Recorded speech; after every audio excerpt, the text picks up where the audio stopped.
the unconditioned dimension of consciousness. The unconditioned dimension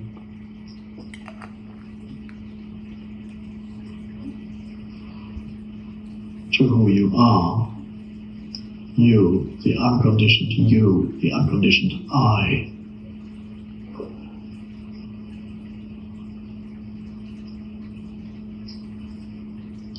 Which has nothing to do with your past or your physical body,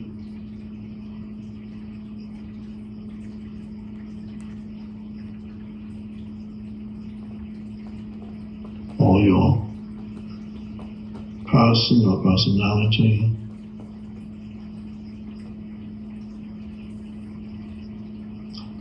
And the unconditioned dimension is not something that you achieve because it's already here. It's something something to discover here and now. Achievement, if you think in terms of achievement and associate achievement with spiritual awakening, enlightenment, realization, or achieving the unconditioned consciousness. If you use the word achievement, or if that's the underlying assumption that it is an achievement, there's an implication that it's in the past because you need to achieve it. There's an implication that it's in the future because you need to achieve it. There's something to achieve. So you're pushing it away out of the present, and so you miss it again because you're trying to achieve it.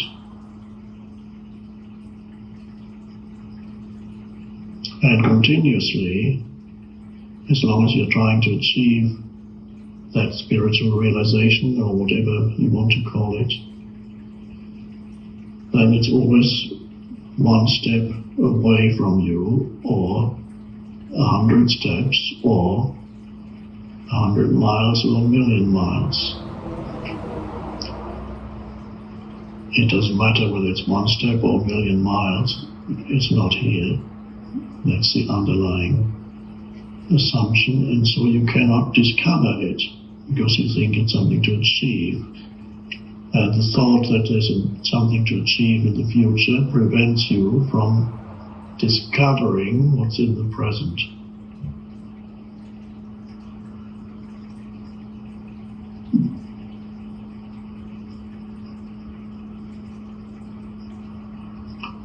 On other levels of your life, achievement is fine.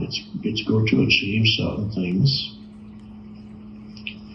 to learn something new, to bring something into manifestation, to create something, even to have goals.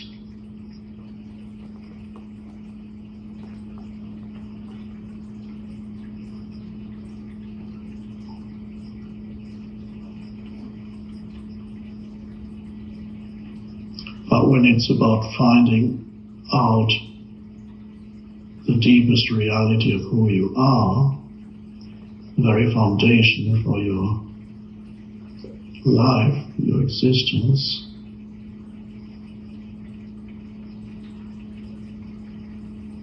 then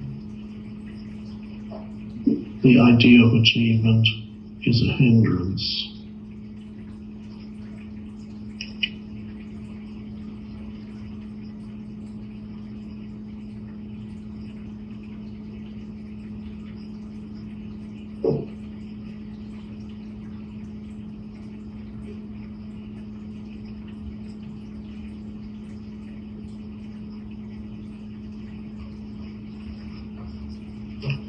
So, the unconditioned dimension of consciousness is to be discovered. It is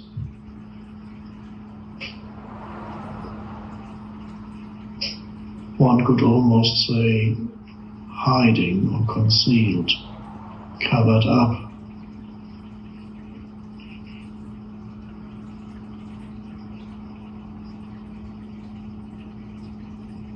Behind and in between your thoughts, behind and even within all sense perceptions.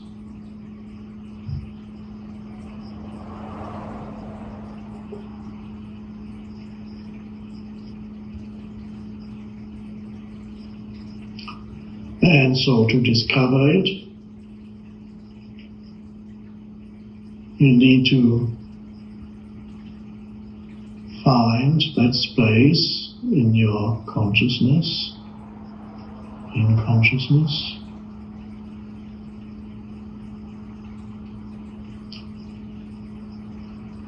where you are not thinking.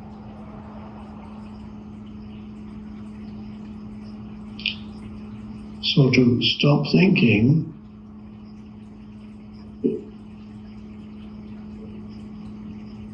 may not be the best way of pointing towards it, although I might have used that expression a few times. To stop thinking again implies that there's some active doing involved. It might also make you believe that thinking needs to be forcefully pushed out of your consciousness, which is not how it works.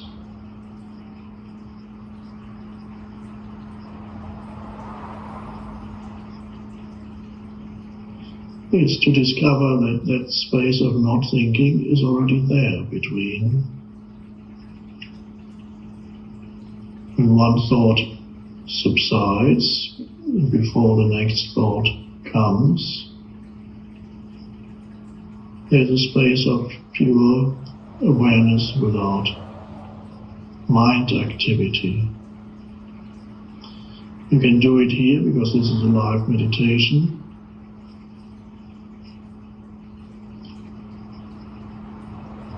Whenever I'm not speaking, which is part of the time here,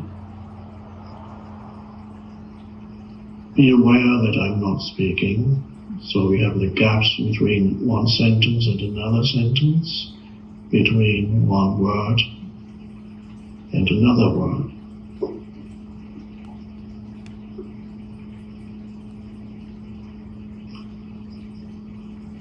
The moment you become aware of the gap, like now, you're not thinking.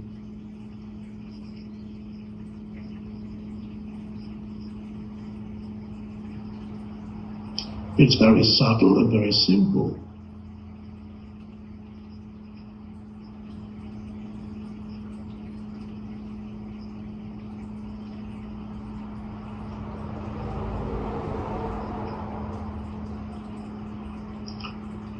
And yet that's the most important thing in your life, to become familiar with that dimension.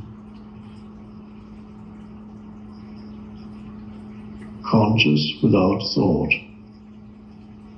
spacious, still, but alert, not the stillness of moving towards sleep, but alert stillness.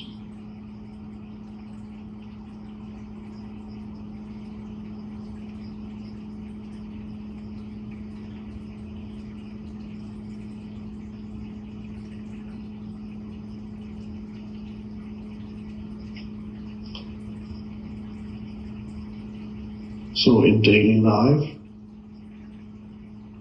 become aware of that space, that inner space of alert stillness, as much as you can.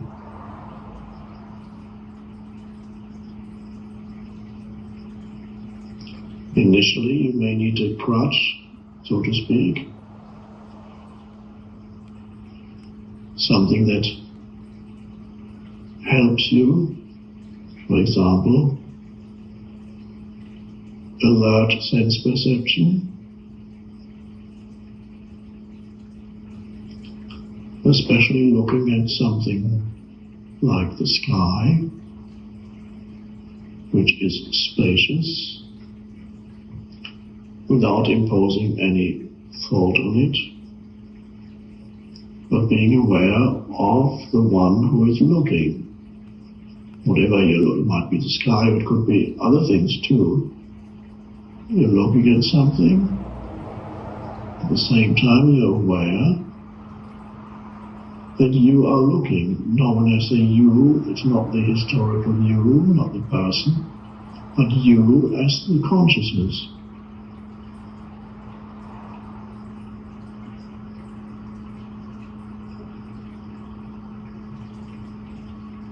So there is a self-awareness behind the sense perception. Not the personality self, the essence self, which is formless. And because it's formless, the Buddha used the expression no self, because he associated self with form. Anything that has a separate sense of identity.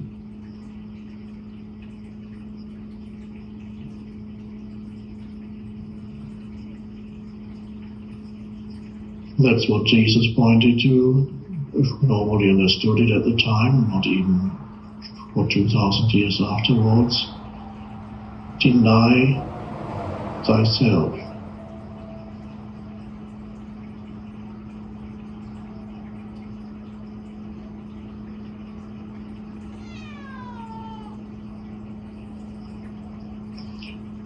There are other translations that would be more suitable. Look away from the self, that what you usually consider yourself.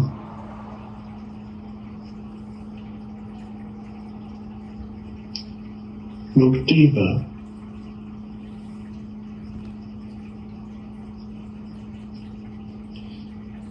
Recognize the ultimate unreality of the conditioned self. So becoming familiar with awareness or presence, pure awareness, pure presence in daily life. Of course, here especially.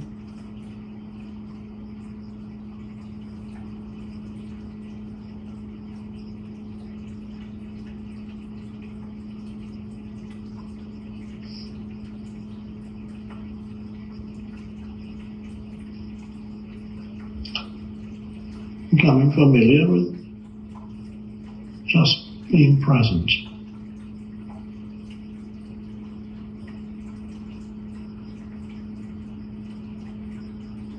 As we know, we can use your breath awareness to take you also out of thinking and become present. Feel the inner body.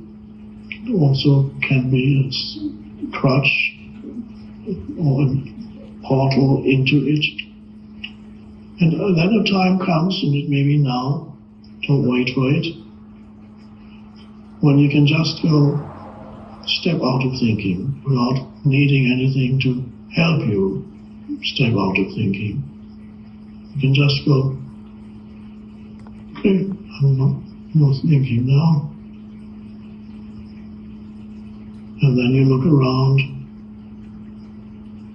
wherever you may be, whether you are in surroundings that are pleasant, conducive to meditation, you could do it there, or whether you're in surroundings that are challenging. And you suddenly discover that the main challenge is not your surroundings or your situation, but your thoughts about it. And even at that moment, you can step out of thinking which implies that you accept that moment completely. Because the moment you step out of thinking, there's nobody there to argue with what is. Because arguing with what is thinking.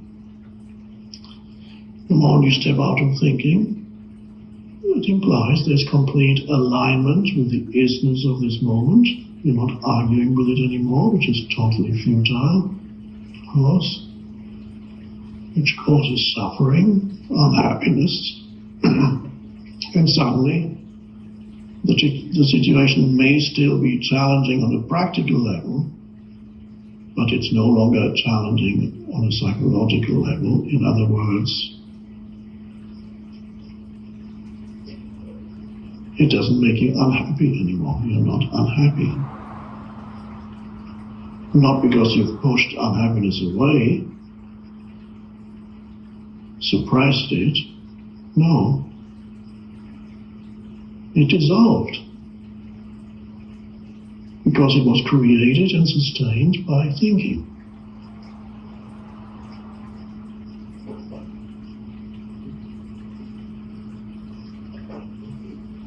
So it's wonderful to discover in challenging situations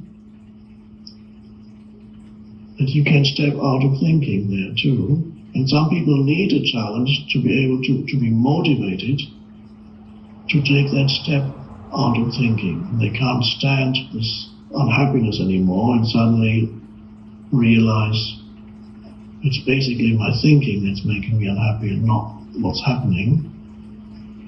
And they step out of thinking. Oh. And for people who go through extreme suffering, that's the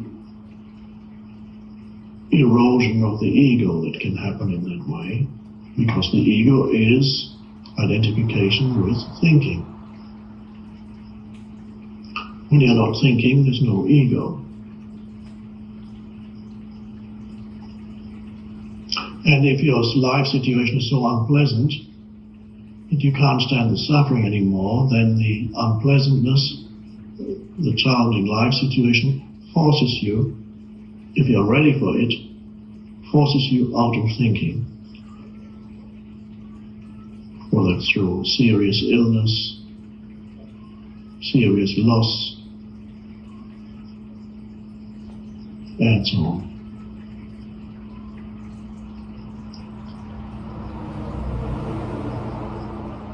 But I suggest to you here that you don't wait for life to force you out of thinking, but voluntarily step out of thinking. It's an evolutionary leap, that step. It's you jump out of thinking. Either because you can't stand suffering anymore, or if you are advanced enough, voluntarily. And this is why we're here, what's happening here.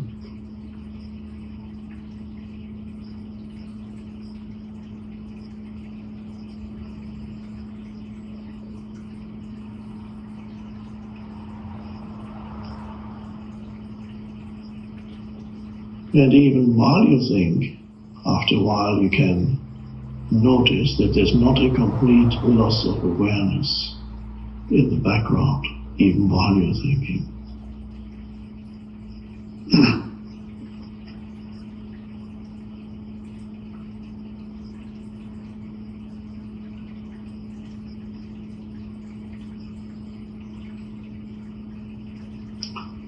So at times it's wonderful to have these spaces of no thought, and it's vital.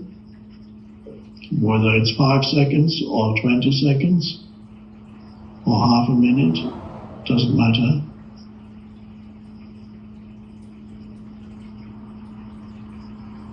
That's the evolution of consciousness. That's the awakening.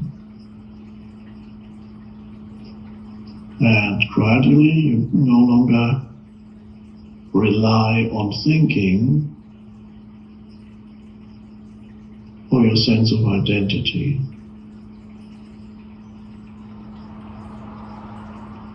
Who you are, sense of self, which is always a fragile sense of identity.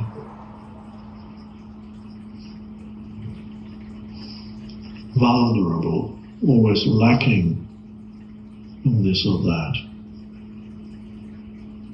Never satisfied for long.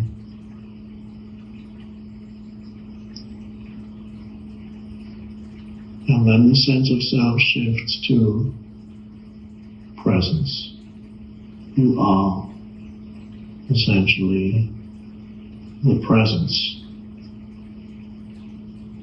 awareness.